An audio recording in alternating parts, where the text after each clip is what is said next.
Je vous salue, vous qui croyez en Dieu et qui avez confiance en Jésus-Christ, sa parole éternelle.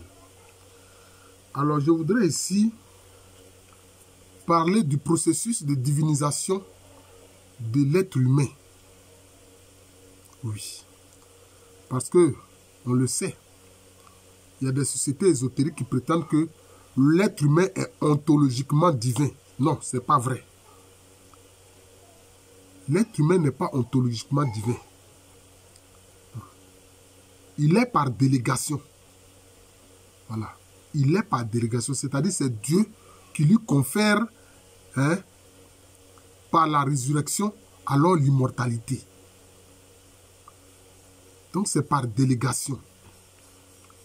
Mais quel est ce processus-là? Quel est ce processus-là? Notamment par rapport à la foi en la personne de Jésus-Christ. Vous remarquerez que ce qu'on a appelé la Pentecôte, l'Esprit de Dieu, l'Esprit Saint, sous la forme de langue de feu, vient se poser sur chaque disciple de Jésus. Vient se poser sur la tête de chaque disciple de Jésus. Cela veut dire quoi? Cela veut dire qu'alors l'Esprit de Dieu entre en toi. Mais quand il entre en toi, il fait maintenant un travail. Depuis la tête, qui est le siège des pensées, qui est le siège de l'esprit. Vous voyez, il commence à faire un travail en toi. Quand tes pensées, alors, sont pleinement orientées vers Dieu, dont les pensées sont des pensées d'amour, de charité, de grâce, il vient maintenant au niveau de ton plexus solaire. Mais petit à petit, il commence à prendre possession de ton corps. C'est pour ça que Paul a enseigné que votre corps est le temple du Saint-Esprit et que le Saint-Esprit habite en vous. Donc, ça veut dire que ton corps devient un habitat du Saint-Esprit. Ton corps devient une maison du Saint-Esprit où le Saint-Esprit habite. Ça, c'est la deuxième évolution, ça. Vous voyez? Et c'est un travail que le Saint-Esprit fait en toi, progressivement. Voilà. Tu comprends la parole de Dieu? Tu commences à vivre de la charité de Dieu, la charité du Saint-Esprit. Tu commences à vivre d'un esprit de partage et de bonté, de charité. Et tu comprends alors la parole de Dieu. Et le Saint-Esprit alors commence à prendre tout ton corps. Vous voyez? Le Saint-Esprit commence à habiter tout ton corps. C'est comme ça qu'on a vu l'apôtre Pierre, quand il passait simplement, son ombre guérissait les malades. Parce que le Saint-Esprit avait pris totalement possession de son corps. C'est une possession, oui. Le Saint-Esprit, l'Esprit de Dieu, il prend possession de notre corps. Comme vous voyez les chamans, en Asie, les chamans, qu'est-ce qui se passe? C'est des esprits qui prennent possession de leur corps. Mais oui, mais pour nous, qui sommes des disciples de Jésus-Christ, ne me parlez pas de ces Européens qui n'étaient pas des disciples de Jésus, qui étaient des menteurs, des colonisateurs, des criminels. La règle d'or dit, ne fais pas autrui ce que tu n'aimerais pas qu'on te fasse. Voilà, la règle d'or là, dit, ne fais pas autrui ce que tu n'aimerais pas qu'on te fasse. C'est aussi simple que ça. Des gens n'ont pas obéi à ça pour vous dire que non, c'est le christianisme qui a fait ceci, c'est le christianisme qui a fait cela. Non, ce n'est pas le christianisme. C'était des criminels qui ont fait ça. Donc quand votre corps devient temple du Saint-Esprit, qu'est-ce que le Saint-Esprit fait? Le Saint-Esprit vous transforme à la ressemblance de Jésus-Christ. C'est-à-dire que vous devenez un petit Christ. Jésus-Christ, il est le grand Christ. Vous, vous devenez un petit Christ. Est-ce que vous comprenez? Alors, vous êtes à la ressemblance de Jésus-Christ. Vous êtes donc une copie de Jésus-Christ. Moi, j'appelle ça CDJ, copie de Jésus. Vous devenez une copie de Jésus. Pourquoi? Parce que dès l'origine, le Père Céleste a voulu se donner une multitude de fils. À travers son Fils Jésus-Christ, qui est sa parole. Quand on dit fils, il faut entendre parole. Parce que la parole naît de la pensée. Vous voyez? Alors, quand ce processus-là commence, je peux dire, à s'achever, alors tu peux dire, comme Saint Paul l'a dit, l'apôtre Paul l'a dit, ce n'est plus moi qui vis, c'est Christ qui vit en moi. Ce n'est plus moi qui vis, c'est Christ qui vit en moi. Donc cela veut dire quoi? En fait, l'Esprit de Dieu fait naître Christ en nous. Voilà, il fait naître Christ en nous. Et il fait évoluer Christ en nous. Jusqu'à ce que nous soyons une copie parfaite de Jésus-Christ. Mais Jésus-Christ, c'est lui le grand Christ. Nous ne sommes que des petits Christ. Vous voyez, nous ne sommes que des petits Christ. Et ça passe d'abord par l'esprit, qui commence par la tête, ça passe par l'âme, et puis maintenant, ça se répercute au niveau du corps. Donc le processus part de l'esprit, c'est-à-dire au niveau de dans l'organe, la tête, ensuite par l'âme, donc vraiment l'un des sièges importants, c'est notre plexus solaire, ici, là, voilà. Et puis, ça prend tout notre corps. Bon, certaines croyances, notamment les bouddhistes, qui parlent de Kundalini, bon, pour eux, ils prétendent que ça part du coccyx, là, du coccyx, et puis ça monte. Non. Pour nous, les chrétiens, c'est pas comme ça. C'est le Saint-Esprit qui fait le travail. Voilà. Ce n'est pas toi qui fais un travail, non, c'est le Saint-Esprit qui fait le travail. Et ça commence par en haut. Voilà. Alors que pour eux, ils disent que ça commence par en bas, et puis maintenant, ça vient maintenant au niveau d'ici, le troisième œil. Non, non, non, non. La foi en Christ Jésus, non. C'est l'Esprit de Dieu qui fait le travail.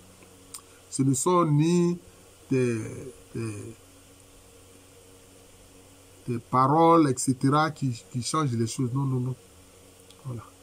C'est ça, c'est ce qu'il faut comprendre avec la foi en Jésus-Christ. Ce ne sont pas les tantras ni les mantras, c'est-à-dire des tantras, c'est-à-dire des paroles de pouvoir, des mots de pouvoir, ou des mantras que tu récites, etc. Non, c'est pas ça. C'est le Saint-Esprit qui fait le travail. Voilà. C'est comme ça.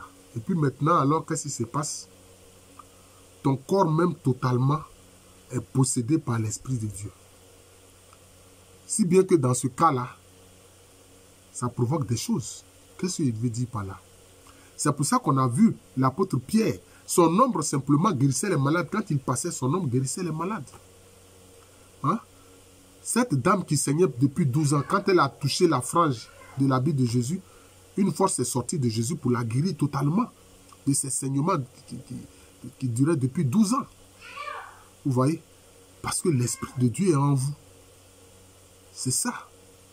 Et c'est l'innovation que Jésus-Christ apporte, parce que quand on regarde l'Ancien Testament, Dieu dit aux héros de l'Ancien Testament, va, je suis avec toi, va, je suis avec toi. Or, avec Christ, c'est différent.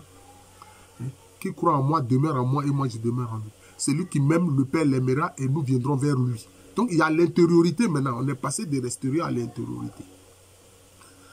C'est pour ça qu'il ne faut pas penser comme nos frères là qui se trompent en disant que l'être humain est divin, ontologiquement. Non, non, pas du tout. C'est par délégation. Voilà, par délégation. Et ça suit le processus dont j'ai parlé. Voilà, quand tu acceptes Jésus comme Seigneur Sauveur, ça s'enclenche. Voilà, c'est comme ça. Et puis maintenant, alors, qu'est-ce qui se passe? Ton corps devient tellement temple de l'Esprit Saint que, tu vois, ton corps même produit des miracles. C'est comme les mouchoirs que l'apôtre Paul utilisait pour s'éponger le visage, etc., quand il transpirait. Les gens prenaient ça quand ils touchaient un malade avec, le malade guérissait. Vous voyez, le malade guérissait. Voilà. Et c'est pour ça que Jésus a dit quoi? L'une de ses paroles fortes qu'il a eu à dire à Nicodème, ce pharisien qui est venu le voir nuitamment. Il lui a dit, celui qui naît de l'eau et de l'Esprit Saint devient comme l'Esprit, il souffle où il veut. Mais il veut parler de l'eau vive et de l'Esprit Saint. Celui qui naît de l'eau vive et de l'Esprit Saint devient comme l'Esprit Saint lui-même. Il souffle là où il veut. Voilà. Et c'est pour ça alors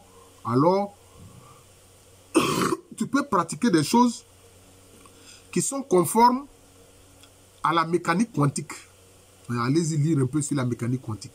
C'est-à-dire que tu peux pratiquer la bilocation. Tu peux être à 2 endroits ou 3 endroits différents. Ce n'est pas quand tu dors. Non, non, non. Il ne s'agit pas de dormir et puis faire sortir son âme de son corps. Non, non, non, c'est pas ça. C'est avec ton corps, mais ton corps est à 2 ou 3 endroits différents. Comme ce que les particules font. Dans la mécanique quantique, les particules font ça. Vous comprenez? C'est ça. Alors tu exprimes déjà le corps glorieux que le Seigneur Jésus-Christ promet.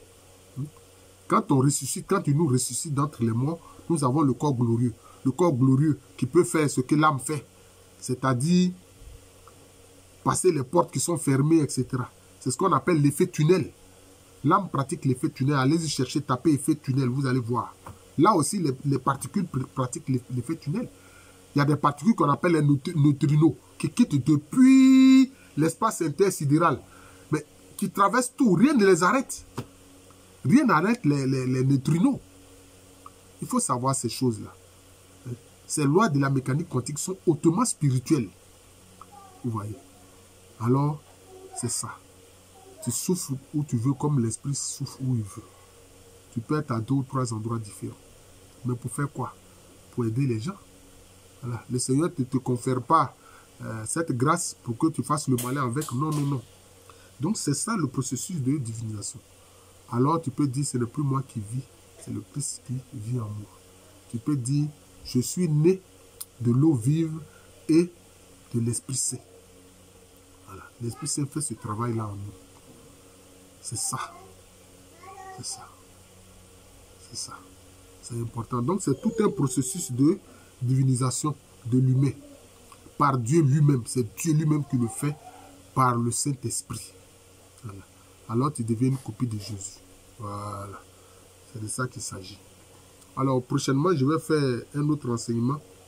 Parce qu'il y a quelqu'un qui a dit, oui, bon, si une personne qui vit dans la forêt amazonienne, qui n'a jamais entendu parler de Jésus, est-ce que cette personne est condamnable? Bon, je vais faire un autre enseignement pour expliquer ça.